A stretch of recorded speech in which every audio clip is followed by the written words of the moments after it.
So 2 months ago, this whole thing was about the topic I'm about to talk about. About 2 months ago, I would say, by now, it was around like beginning of January. The Celtics were, they literally lost to the Knicks, okay? And they were left 3 games under 500 at this point, okay? And I think the Celtics had a projected like 43 wins if they were able to barely scrap any more wins over the current season, but that was like best case scenario projection for them over time. And going till now, since then, the Celtics are 21-6 since the beginning of January until now. Their defensive rating has gone up. Their offensive rating has gone up. The ability to keep their team from scoring has gone down. So pretty much the Celtics have just became an overall better team. Their offense is better, their defense is better, and they're actually holding teams better now, like under 100 points per game to this point. And I remember I made a video. It was probably around that time in January. I think it was a little bit after the beginning of January. I think it was like around January 14th. It was more around there maybe.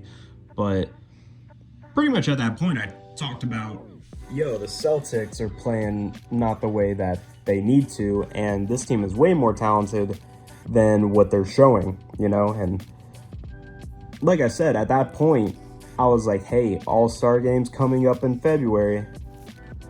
If you're a team right now that's struggling in the beginning of January in this month, that is not a good thing. And you need to do everything you can to make sure that your team improves from then on.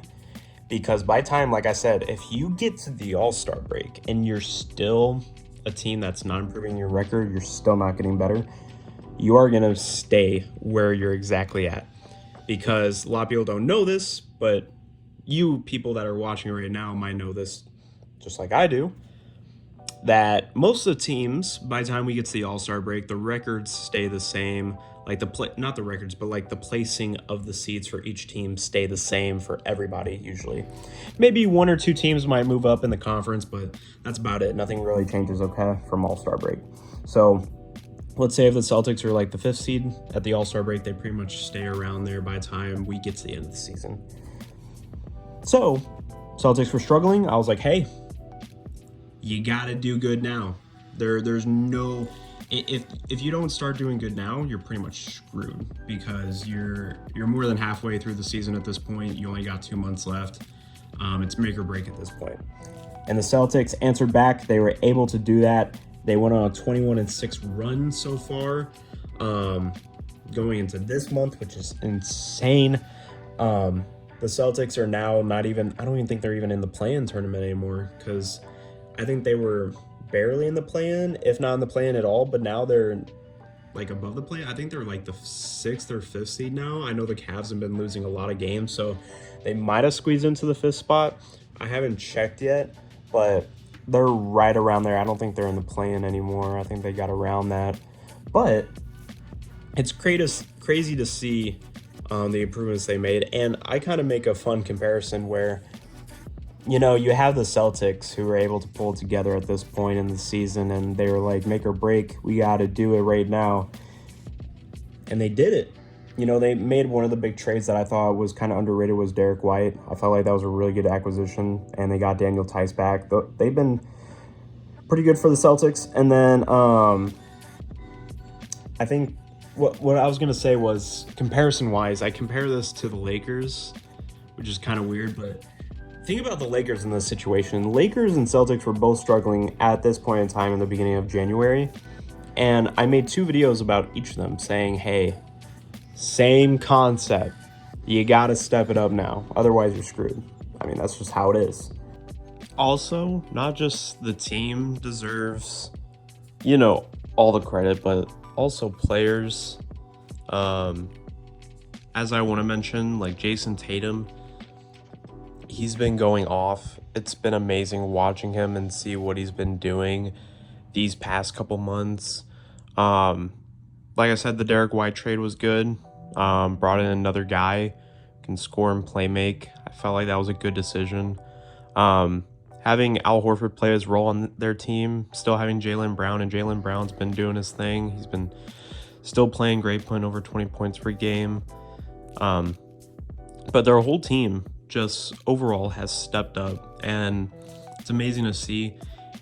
And one of the main factors here that I'm also thinking is why are we still like, I hope we're still not talking about like Jaylen Brown and Jason Tatum can't play together.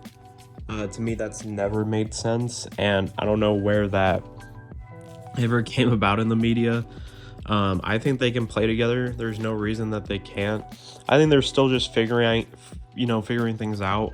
I mean, it's a brand new team, new head coach, new front office. I mean, these things take time, and Jaylen Brown and Jason Tatum are still really young.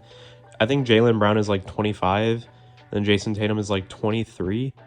And the fact that we're giving these guys so much, like just so much hate, really, to overcome, really, it's crazy. Like the amount of I'm trying to think of the word, but we're too high expectations. That's what I was looking for. We're giving them too much expectations for what age they're at, and I feel like a lot of us forget that these guys are young. Not every player is like LeBron or Jordan, or not every young player is like every other generational talent. I mean, there's only so many great generational talents. That's why we call them generational talents. They're superstars.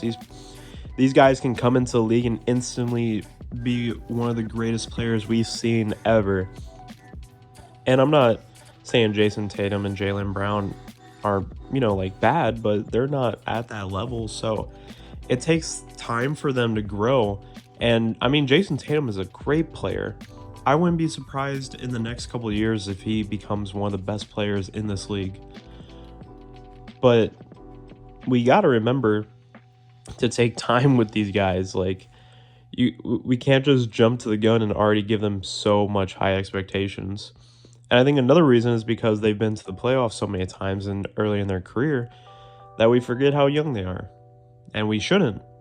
They're still growing as players individually, and this team, this front office is still growing. And expectations-wise, I'm glad that they were able to step it up, and I can't wait to see what they can do in the playoffs.